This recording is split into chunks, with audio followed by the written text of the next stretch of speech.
Bore da i chi gyd, gobeithio eich bod i gyd yn cadw'n dda ac yn ddiogel, a diolch yn fawr iawn i chi am ymuno gyda ni bore yma. Good morning everyone, thank you for joining. Arad Lloyd Bainan, Rheolwr Datblygu Busnes ECT and Guilds. Dr Daniel Tromans, uwch Rheolwr Cymwysterau Cymru. Paul Rice, Rheolwr Datblygu Cynnyrch i EL. Kevin Sparrow, Arbenigwr Cynnyrch EL. David Pye, Cynghorydd Technegol Peiriannau Gwasanaethau Adeiladu City and Guilds, a Ian Roberts, Cynghorydd Technegol Adeiladwaith City and Guilds. Cyflwynir y sesiwn hon gartref, felly esgusodwch unrhyw sŵn cefndir posib. Nod y sesiwn heddiw yw rhoi wybodaeth ddiweddaraf i ddarparwyr a'r diwydiant ar ddatblygiad a dilyniant cymwysterau newydd i Gymru. Yn ystod y webinar, bydd gwrandawyr yn y modd gwrando yn unig. Defnyddiwch y tab cwestiynau ar eich panel ar y sgrin i ofyn unrhyw gwestiwn i'n panelwyr. Mae'r cyflwyniad yn debygol o bara tua 10 munud gan ganiatáu digon amser ar gyfer cwestiynau holi ac ateb. We have several hosts and panelists for this webinar. Myself, Angharad Lloyd Bainan, Business Development Manager for City and Guilds. Dr Daniel Tromans, Senior Qualifications Manager for Qualifications Wales. Paul Rice, Product Development Manager for EL. Kevin Sparrow, Product Specialist for EL. David Pye, Technical Advisor for Building Services Engineering for City and Guilds. And Ian Roberts, Technical Advisor for Construction for City and Guilds. This session is presented from home, so please excuse any potential background noise. Today's session is aimed at keeping providers and the industry updated on the development and progression of the new qualifications for construction and building services engineering in Wales. During the webinar, listeners will be in listen-only mode. However, to engage with the webinar, please use the questions tab on your on-screen panel. Following a brief update, we will ask the delegates to type in their questions for the panel to answer. The presentation is likely to last around 10 minutes, allowing plenty of time for questions and answers. Hoffwn nawr drosglwyddo i David Pye. I would now like to pass over to David Pye, who will take you through the next few slides. Diolch.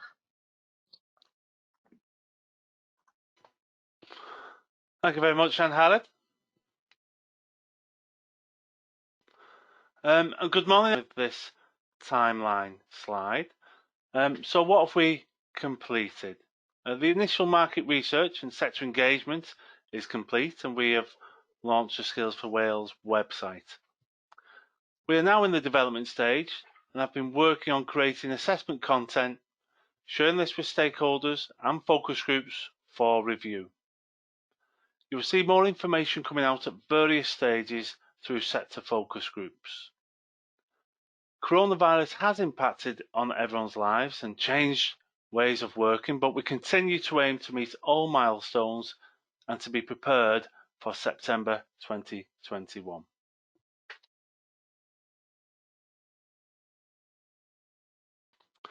If you've been involved in previous webinars or focus groups, you will be familiar with this approach to new qualifications.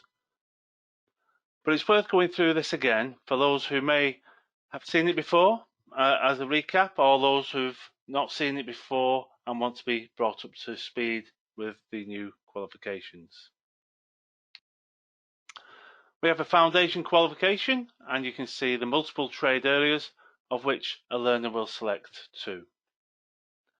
We have a progression qualification that is a continuation for those without employment, and an apprenticeship route for those who gain employment.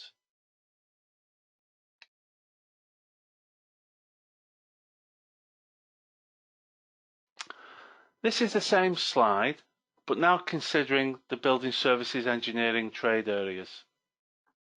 The format is the same, but you will see BSc trade routes as the options. Please notice that there are different durations of apprenticeships dependent on the trade area. This is true across construction and building services engineering.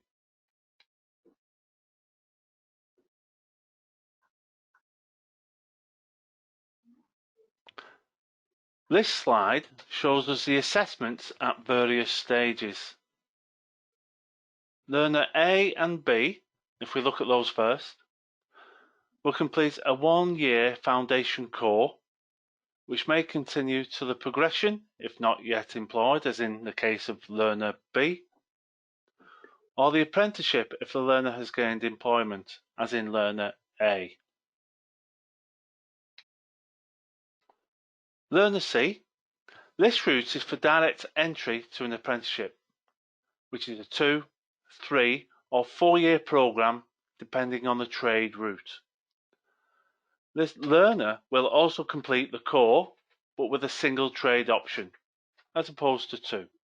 We've highlighted those on this screen, and that's been a recent change to this process.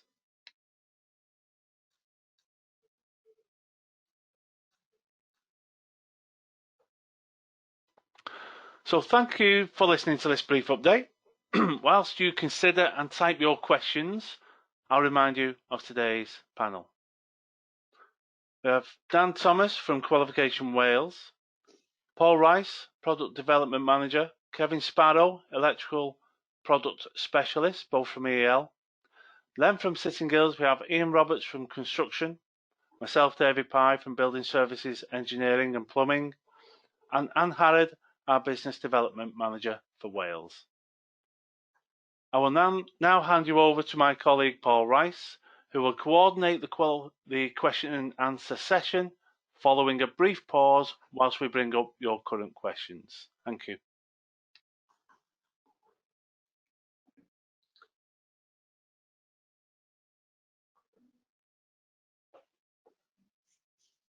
We have got one question at the moment. I'm going to ask Dan to answer this. And the question is, do Qualification Wales have any guidance on entry requirements for the foundation qualification? Dan, are you able to answer that? Yes, thank you, Paul. So as the qualifications regulator, we don't apply entry requirements onto any of the qualifications we regulate.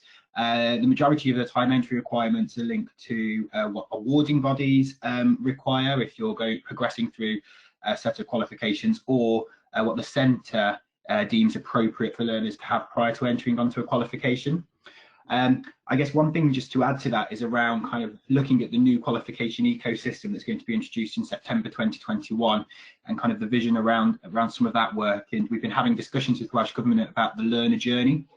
So traditionally, many learners, if not all learners in Wales who go into these sorts of trades will start on a level 1 programme, then move through to level 2, level 3 and so on. The way we see the new kind of progression working is that this foundation qualification at level 2 will be, for the majority of learners, the first point of entry into starting to develop their knowledge, skills and understanding within trades, within building services, engineering or construction.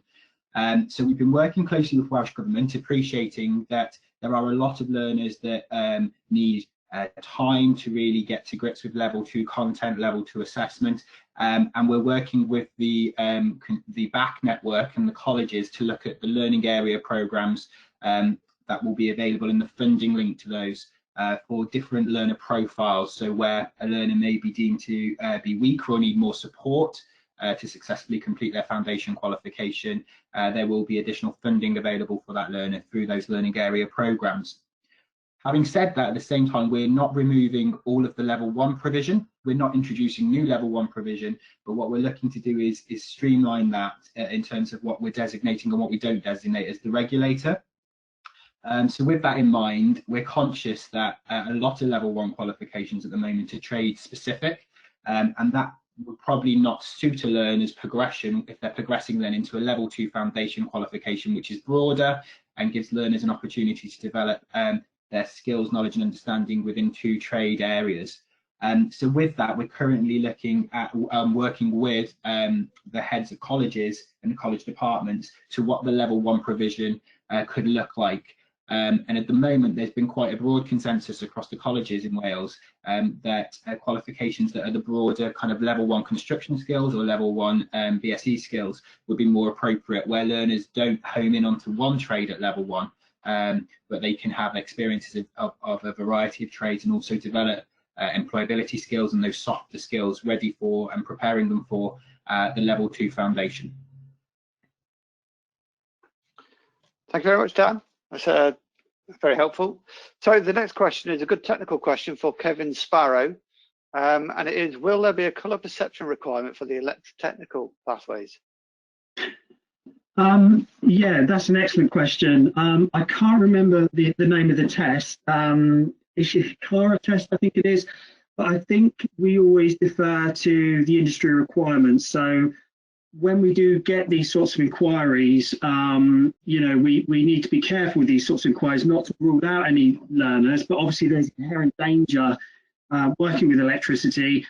So we do defer or refer to the industry guidance. So if you don't know what that is, I suggest at this stage, have a look at the IB website. If you need me to direct you to it more thoroughly, I can have a look and we can include that within our facts which we send out after the presentation.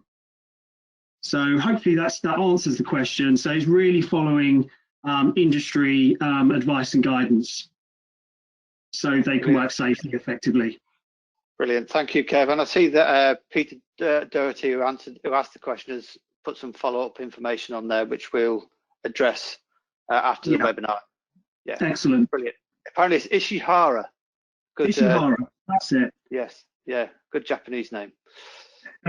Thank you. So the next question I think will come to David Pye, which is learners who are being enrolled onto the 6189-11 or 21 this September, will they be able to RPL onto the new level 3 plumbing qualification?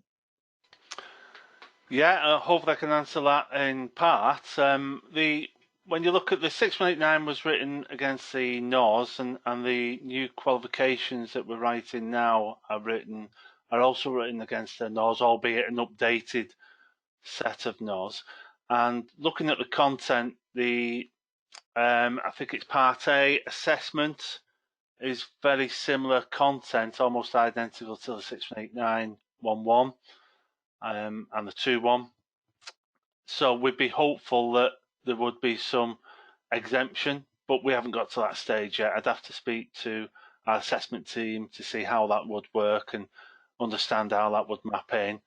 But when you look at the content, it is almost identical, albeit the assessments are different because there's a new structure, etc. But the content will have been delivered, so the learners will have that knowledge and skills. But what they're exempt from assessment, we'll have to wait and see until we've got more detail around the current assessment. Okay, brilliant. Thank you, David. So I'd like to add to that we're currently discussing the transition from the old qualifications to the new qualifications with Dan and his team.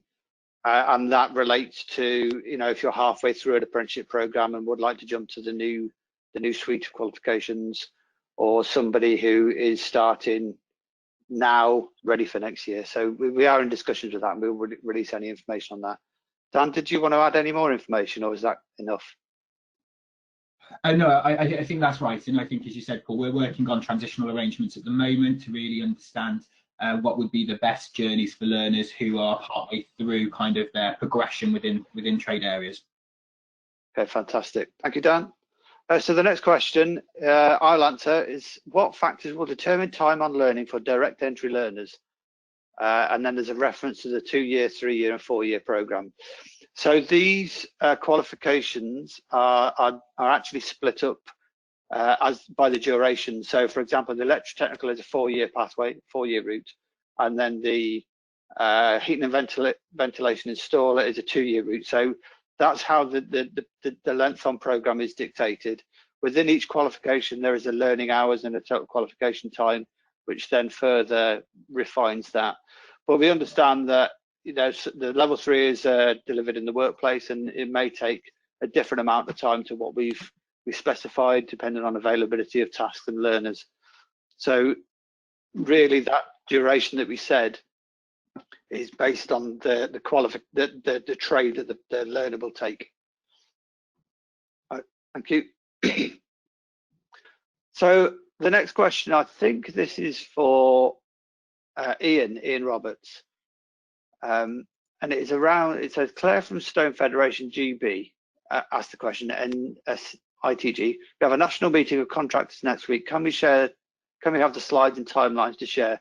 I would agree we can. Ian, are you happy to share those with Claire? I'm assuming you know Claire. Good morning, everybody. Yeah, we're more than happy to share what we've got at this moment in time, but obviously the timelines at this moment, due to the COVID epidemic at the moment, unfortunately, are moving slightly. We're still aiming for the commencement date, it's a definite date, which will be September 2021. But times at this moment in time are slightly moving, to-ing and fro-ing at this moment. More than happy to share the slides that we have on the specific timelines that we've been giving people. But as I said, they may move slightly due to the COVID epidemic at this moment in time. But yes, we'll be more than happy to share with you, Claire, as we always do. Brilliant. Thank you very much, Ian. So the next question I will answer, it says, could a level 1 plumbing learner starting in 2020 progress to the new qualification at level 2 in 2021 without an employer? The answer is yes. The foundation and progression qualifications are delivered in a workplace and don't require any employment. It's only when we get to the level 3 apprenticeship qualification that is required in the workplace. The next question is for Kevin Sparrow. It says, I take it we will still have the AM2 requirement for electrotechnical apprenticeship. Kevin? Yeah, I would be vastly surprised if that wasn't the case. So that's kind of outside our control, because obviously we're focusing on the qualification development. But yeah, as part of industry recognition for the ECS site card, it's going to be a given. There will be an occupational end test within the framework. So those discussions will happen with the various industry stakeholders, including NET, ECA, the Welsh Government, and obviously we'll be part of those discussions as necessary. So yeah, it will continue to follow that best practice. Hopefully that answers the question. Yeah, thank you, Kevin. So we've got a couple of longer questions that are going to take a little bit of time for me to read and fully understand. So the first one is from Ian Rees. It says, Borda, there is much talk in the review about niche provision, including heritage schools. The general view is that most heritage traditional schools could be bolt onto main pathways as opposed to a distinct pathway. How will you ensure that this does happen? The same question could be asked of low carbon elements. So I will start to answer that in saying that we are classifying so there's trades that are included, and they include some niche elements, but they are only included if they are a distinct trade. It's when we add in, the extra tasks and the extra abilities that they may be included in the qualification, but they may also be added on to elements of an apprenticeship. So for example, in the plumbing qualification, if you wish to learn about the gas elements, that would be a pathway part of the apprenticeship rather than included in the qualification. Dan, are you able to give any more information about how we cover those really niche elements, such as low carbon elements? I believe that will be. Oh, sorry. Yeah, so there's a couple of things to consider here. So the first one is around kind of just having that broader appreciation for what's going on within the sector. So and I think as Ian said, that was one of the findings of the review. So in terms of that, within the foundation, progression and the apprenticeship qualification, I think as we spoke about before, these aren't just looking at the relevant occupational standards for trades. These qualifications do much more than that. They develop employability skills, but the other thing they do is they really ensure, and these are part of the subject aims and objectives of each of the qualifications, that things like sustainability, we're not just talking about environmental sustainability, we're talking about sustainability in the broader context of economic, social and so on, are incorporated into the new qualifications, as well as an appreciation for heritage skills, or an appreciation of how you would do things differently if you're working within a traditional or an older or a heritage building. And I think, as you said, then to the other extreme where you're talking about the modern technologies, new things that are coming into the sector and being used in different trades, and then also how different trades have interdependencies between each other.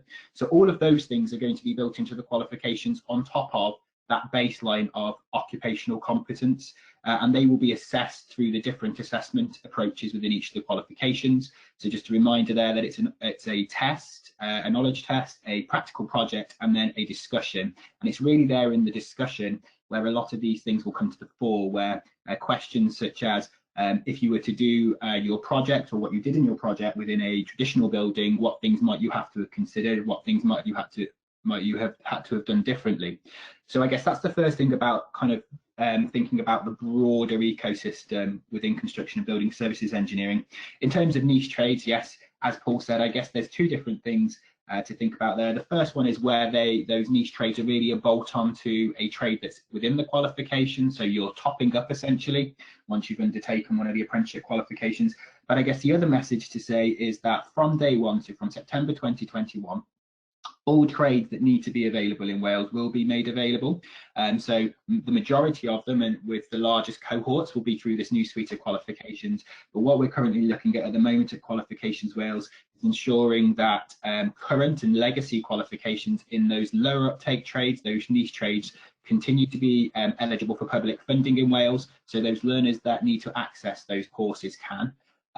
And then throughout the lifetime of these new qualifications, we're currently working with the consortium on the process of bringing more trades into the apprenticeship qualifications in particular, when those learner numbers become viable, because that's the big challenge we have, if we're completely frank, about low uptake in niche trades, is that at the moment awarding bodies can deliver them when you're looking at a 3-country basis, so Wales, England and Northern Ireland. When you bring it just into the Welsh context or the Wales context, it makes it a bit more difficult because you just don't have those learner numbers here in Wales. But we are looking at that moving forward.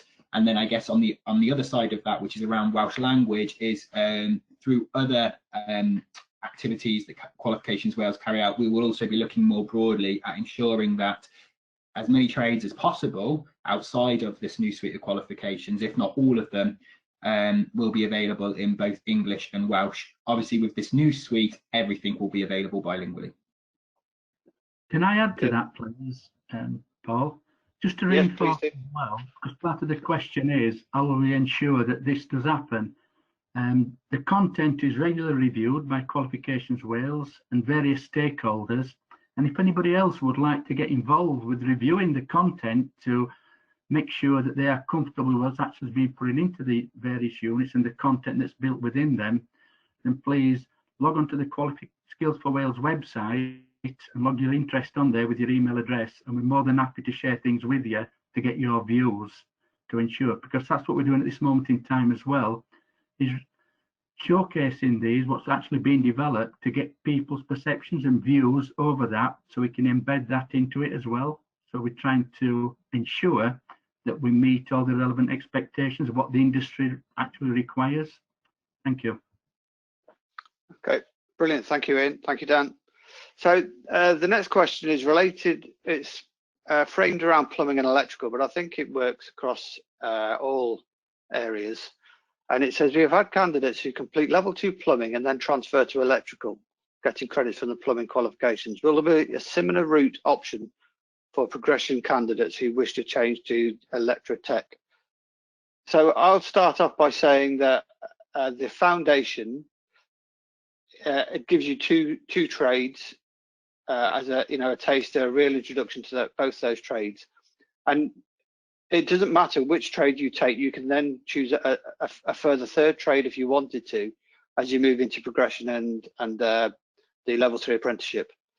So it doesn't matter which trade you choose for where you go. Kevin, would you agree that's correct?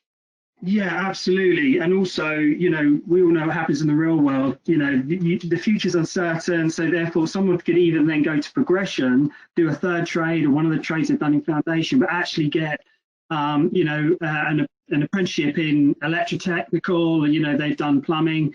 So the important thing is that the apprenticeship qualification will be able to accommodate that. So therefore, it will cover all the knowledge, skills, and understanding, and all the sector contents. So there's lots of sort of ingress points for learners. So and that's one of the points of these qualifications. It's not to, you know, put learners on those single track journeys too early, and there's lots of sort of inherent flexibility. So hopefully that answers the question. Yeah, could I add something at the end there, Paul? Yeah, please do, Dan. Yeah, bro. So yeah, so just to reiterate everything everyone said, we have, as part of our regulations, made sure that that is possible. I guess the one thing that centres in particular need to consider, or employers, when if you've got a new apprentice who hasn't done any trade experiences in the foundation or the progression linked to the apprenticeship they're in, is just thinking about that additional support that apprentice would need in comparison to someone who had done the trade experience within the foundation that was the same, or within the progression. So it's more to do with about how the teaching, learning and experiences would take place within the apprenticeship, and because of those different learner journeys, there may need to be more or less support for those different candidates. Fantastic, thank you, Dan. I've got another question that Dan may be able to help with. It's from Mark Breeze, and it's on a similar vein. It says, is the civil engineering qualifications following the same route? So at the moment, it looks like they only start these at level 3 apprentices. So they will have to conduct the foundation before they can continue. That's correct, isn't it, Dan? Yes, that's correct. And there's also the other qualification, which I think we mentioned, which is for direct entry apprentices, so those that don't go to college first, which is the core qualification, which is a smaller version of the foundation qualification, and there's only need to be one trade experience. But yes, the plan moving forward is that all apprenticeship frameworks will require learners to have either the foundation qualification or the core qualification, along as well as that level 3. They can take the foundation prior to entering onto an apprenticeship, so they can do that through college. And I guess the key thing here, linked to the message we just said, is that the trade experiences the learner undertakes within the foundation qualification do not have to correlate to or align to the apprenticeship the learner is doing. We've tried to accommodate within the foundation and the core qualifications trade experiences that should cover to some extent or have some links to all trades that will be available in the apprenticeship qualification. We appreciate that in some instances they may be tentative links, but yes, that is the intention. All learners would need to do foundation or core alongside a level 3 to complete their apprenticeship framework, and that would then go alongside any additional qualification requirements, I think, as we alluded to earlier with the AM2, plus the Essential Skills Wales requirements. Fantastic. Another question coming up for you, Dan. This is around funding. So when will the funding for the current level 2 and level 3 diplomas be turned off? Will it overlap with the launch of the CBSE launch in 2021? Yeah, so we're currently looking into all of that. So, and this is linked to what we call our operational end dates, which is different to when a learner needs to be certified. So just to be clear, operational end date is the last date in which a learner could be registered with an awarding body to start the qualification or start the assessment. So at the moment, for all trades that are going to be included within the level 3 qualifications, and then all level 2 FE qualifications, funding will cease to be, or the qualifications will cease to have eligibility of funding for registrations from the 31st of August 2021. Caveating that with any qualifications that we need to continue to make available because their traders are not covered within the new level 3 qualifications, they will remain eligible for public funding until such time that that trade is incorporated into the new qualifications. Brilliant, thank you very much, Dan. So the next question is for David Pye, and it is around plumbing. It says, with regards to the level 3 plumbing qualification, will learners be licensed in respect of unvented hot water and water regulations as part of the achievement on the new level 3 qualification? I have to say that David isn't developing the qualification. It's one of my colleagues, Jason, who's not with us today. He has the day off. So hopefully David can answer that. David? Yeah, thank you. I suspect it's the same as we have with the current qualifications at the moment, that the intent is to have the same content covering those competencies, and that it will make learners eligible to register. So there's no automatic registration with the current qualification. The same with the gas. It just makes the learner eligible. The learner then has to go and register. With unvented, often there's an agreement with the gas safe register that will be added when someone joins the gas safe register, that unvented is added to that card. I believe the intent will be the same because the content will be the same, and we want to help learners become more employable. But I think it's a bit of a misunderstanding at the moment that you automatically get those skills cards. They have to be applied for afterwards, but these qualifications make learners eligible at the moment, so I suspect the intent is for that to continue. Fantastic. Thank you very much, David. I have had a question from Mark. I've asked Mark for a little bit of clarification because I don't quite understand. Oh, it's the Institute of Civil Engineering. Fantastic. Thanks, Mark. Paul, I can answer that if you want. This moment. Fantastic. Yeah, brilliant. Yeah, it's the Institute for Civil Engineering, is ICE stand for. We've been in discussions with ICE. I forgot the gentleman's name now. I do apologise. We are meeting regular. What we've got to remember is that these are just up to level 3 at the moment, and that's where we are talking to them, and we're discussing at great length at this moment in time where it can lead into the Institute for Civil Engineering to move it forward. But as I say, at this moment in time, that's where we are at this moment. But we are keeping them updated so they can feed into this accordingly. Thank you. Fantastic. Thank you very much, Ian. So that's it for all the questions that we've had. If anybody's got anything else they want to write in, please send them in. We'll give you a couple of minutes. And then if we've got nothing else, we will we'll probably close a little bit early. Thank you. I'll give you a few minutes to put some questions in.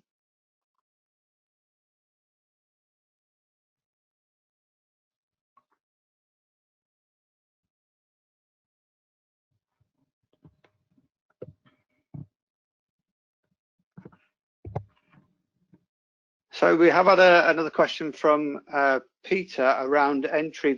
The previous question we had about entry into qualifications was about foundation. This is entry into the apprenticeship qualification in terms of GCSEs.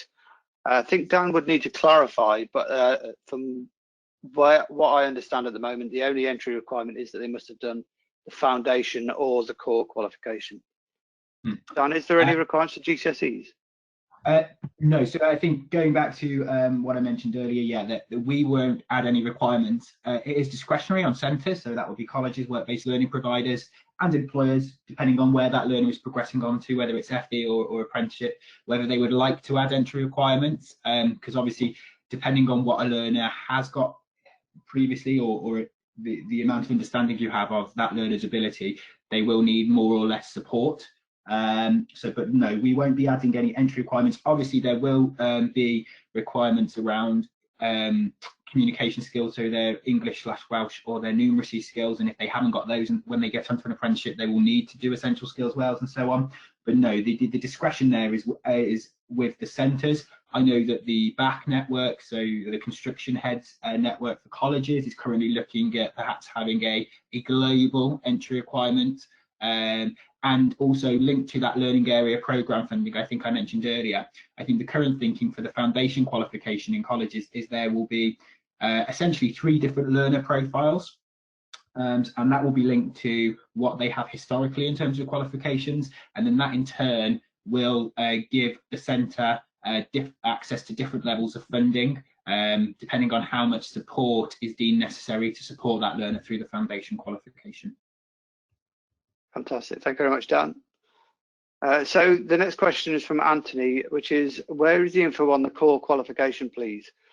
So with the core qualification, it's a fairly new concept that we don't have any formal information or very little formal information to release at the moment, but it will be coming in due course.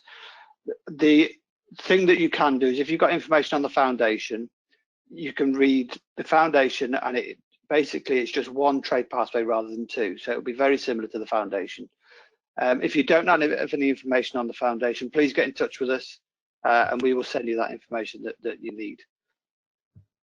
But the detailed information on the core will be coming out shortly, but in essence it'll be identical to the foundation, but with only one trade pathway.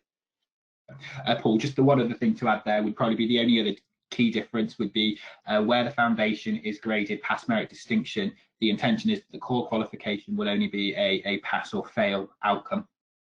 Fantastic, thank you, Dan. We've had a question on where we store the webinars. If I'm honest, I don't know. Should we ask if Anne Harrod knows? Anne Harrod, do you know where we store the webinars? Do we ask people just to email in and we'll send them out? Yeah, no, the webinars and all the questions from today's webinars, they will be on our website, so skillsforwales.wales website, and we will be sharing them as well via email. Fantastic, thank you, Anne Harrod. Also go back, please, Paul, back to the gentleman's question regarding about the foundation content. We always, as always, are asking for people to review the content before we make the formal submissions to Qualifications Wales. So we're more than happy to share this content when we are ready to submit and be part of the panelists if they'd like to look at and review the content as well for feedback. And if they are interested, again, if they could please forward the names and the email address onto the Skills for Wales website, and we'd be in touch with them to keep them part of the review process. Yes, fantastic, thank you. And I'll reiterate that across all trades, if you want more information or you'd like to help, please get in touch with us. We're always interested to get your views and to get the qualifications correct. Thank you. So one other question, this is more clarity around the person who started plumbing and then went into electrical. It said, will they get credits? They won't actually get credits because the qualifications don't really work that way. They will just be able to move into the next qualification. But as Dan pointed out earlier, there will be some elements maybe of extra learning required for somebody who learnt plumbing and then moves into electrotechnical, but they are designed to be standalone qualifications, so you can jump from one trade area to another with no issues. Right, we have no further questions. Of course, there's one more question. Thank you, Darren. Right, so it says, will there be an NVQ to complete and be assessed throughout the apprenticeship? The answer is no. The level 3 apprenticeship qualification will replace the NVQ. It is conducted in the workplace. The assessment methodologies are an on-screen test that will be conducted by the AO. There will be a professional discussion conducted by the AO, and there will be a practical project which is conducted in the workplace and is agreed between the learner, the provider and the employer. And that qualification will replace NVQs, we hope, and will become the competence-based workplace qualification. Can I just add to that, please, Paul? Yes.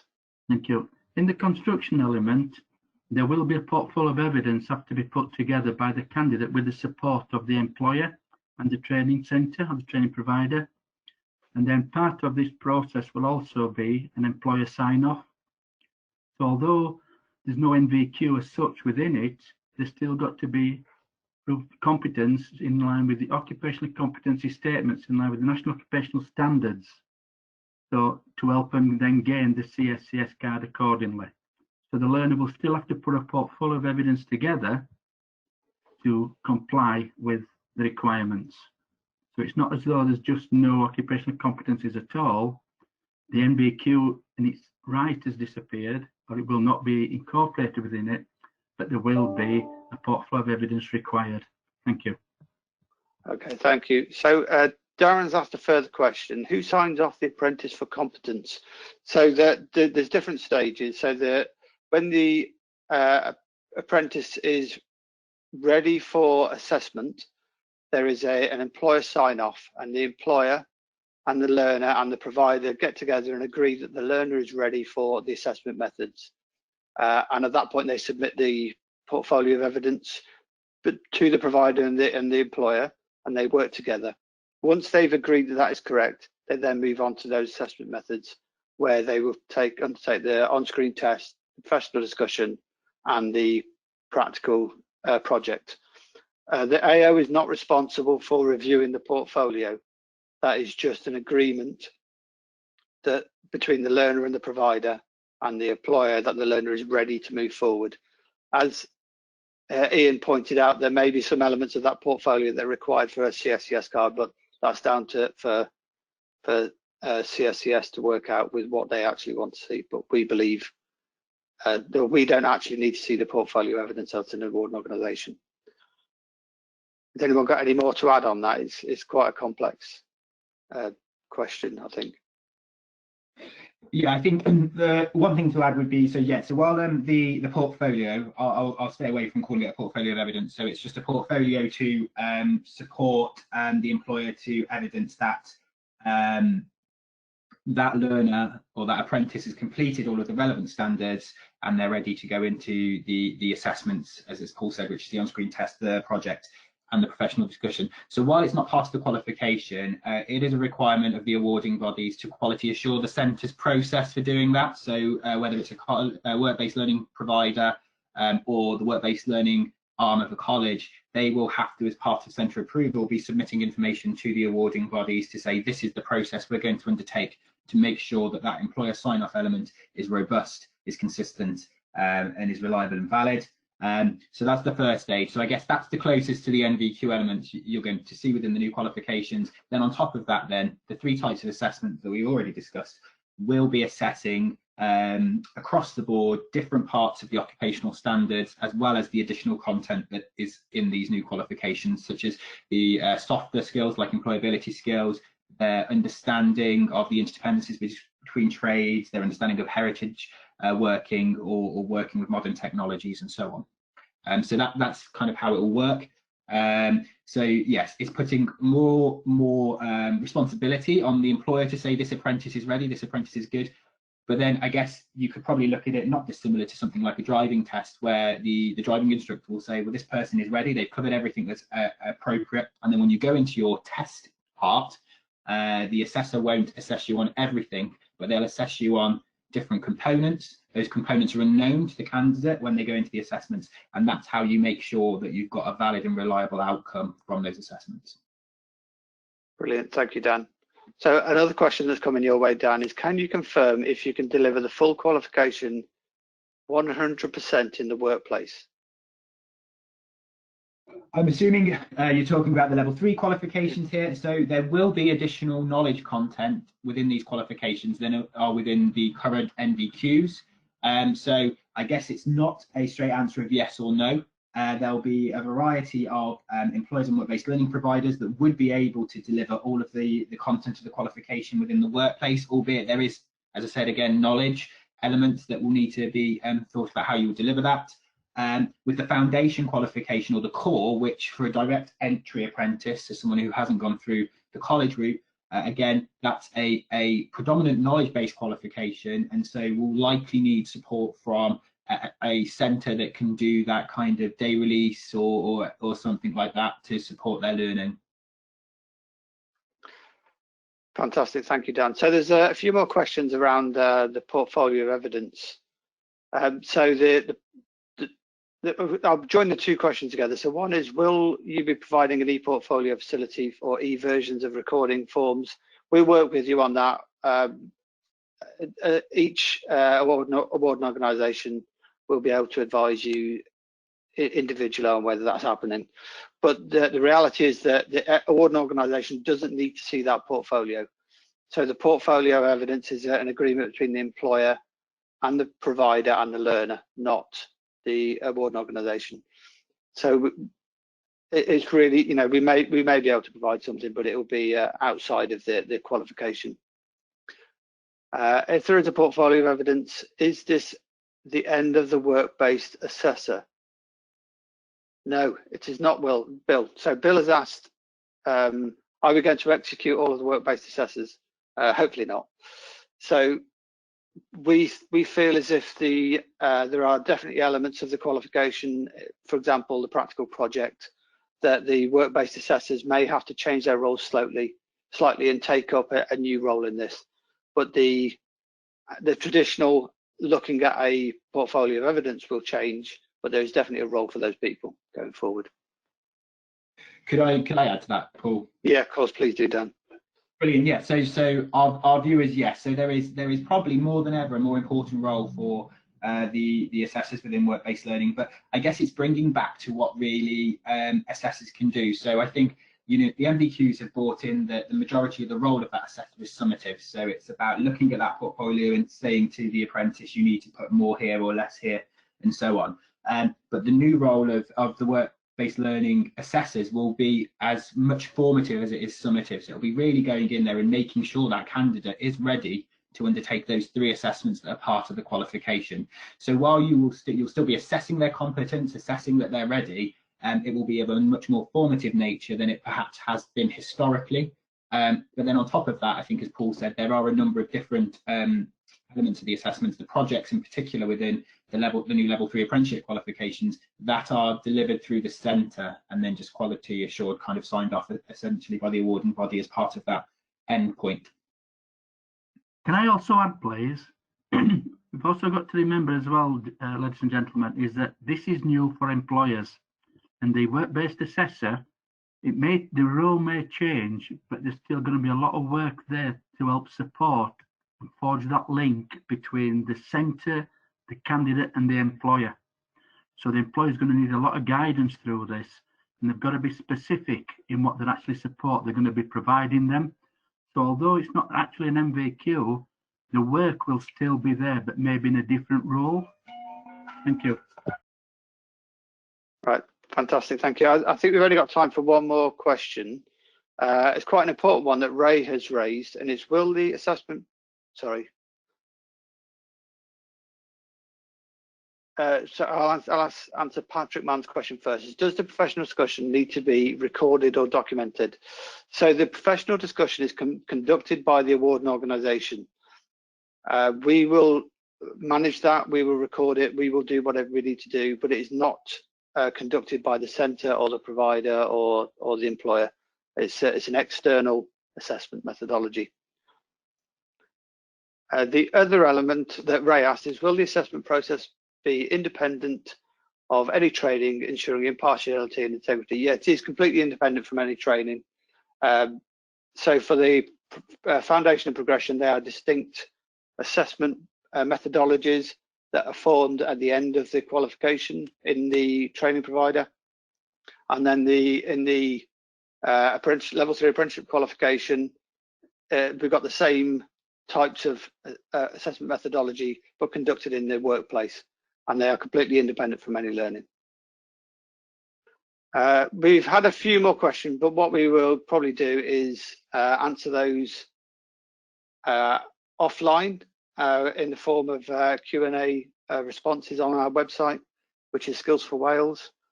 So what I'll do now is, as time's going on, I'll roll on to Anne Harrod, and she can wrap up. But please, any questions you want to type in, please do, and we will respond to them on our Q&A section of the website. Thank you. Thank you, Paul. Diolch yn fawr iawn, trafodaethau a cwestiynau gwych yna. Thank you very much. Excellent questions and discussions there. And as I said earlier, all the questions will be on our skillsforwales.wales website, as will the recording of the webinar will be too. So please, if you have got any questions, keep them coming in and we will answer them. Felly, byddem yn croesawu eich adborth ac yn eich annog i gymryd rhan yn ein harolwg ynglŷn â chyflwyno a datblygu cymwysterau newydd mewn peiriannau gwasanaethau adeiladu ac adeiladu. We would welcome your feedback and encourage you to take part in our survey about the introduction and development of new qualifications in construction and building services engineering. Mae eich adborth yn bwysig i ni ac mae'n ein helpu wneud yn siŵr ein bod yn cyfathrebu yn y ffordd gywir gyda'r bobl iawn. Gall hefyd ein helpu i wella'r wybodaeth rydym yn darparu mwyn rhoi cymorth cywir i'r ysgolion, colegau a'r darparwyr hyfforddiant sy'n paratoi ar gyfer ei darparu. Your feedback is very important to us, as it can help us make sure we are communicating in the right way with the right people and can inform us on making improvements to the information we provide to deliver the right support to schools, colleges and training providers getting ready for delivery. Fe fyddwn yn anfon yn herolwg allan ac fe fydd yn ymddangos ar ein gwefan sgiliaugymru.cymru. We will be sending out the survey and it will be appearing on our website skillsforwales.wales. So diolch yn fawr iawn I chi am wrando ac am eich cwestiynau. I'd like to thank the panelists as well, Dan, Paul, Kevin, Ian and David. Thank you so much for your time this morning. Os oes gennych ddiddordeb cefnogi gyda'r cymwysterau newydd, neu os oes gennych unrhyw gwestiwn neu sylwad pellach, yna cysylltwch â skillsforwales.customer@sittinggills.com. Thank you very much for listening and for all your questions and comments and feedback. If you are interested in supporting with the development of these qualifications, or if you have any further questions, then please contact skillsforwales.customer@sittinggills.com. Diolch yn fawr iawn I chi. Thank you very much.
Hello?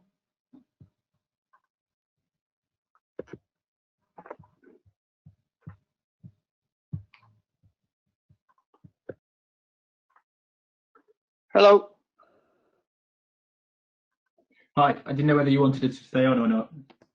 Yes, I'll put a call in now. We'll close the webinar. I'll put a call in the next few moments. Tuesday.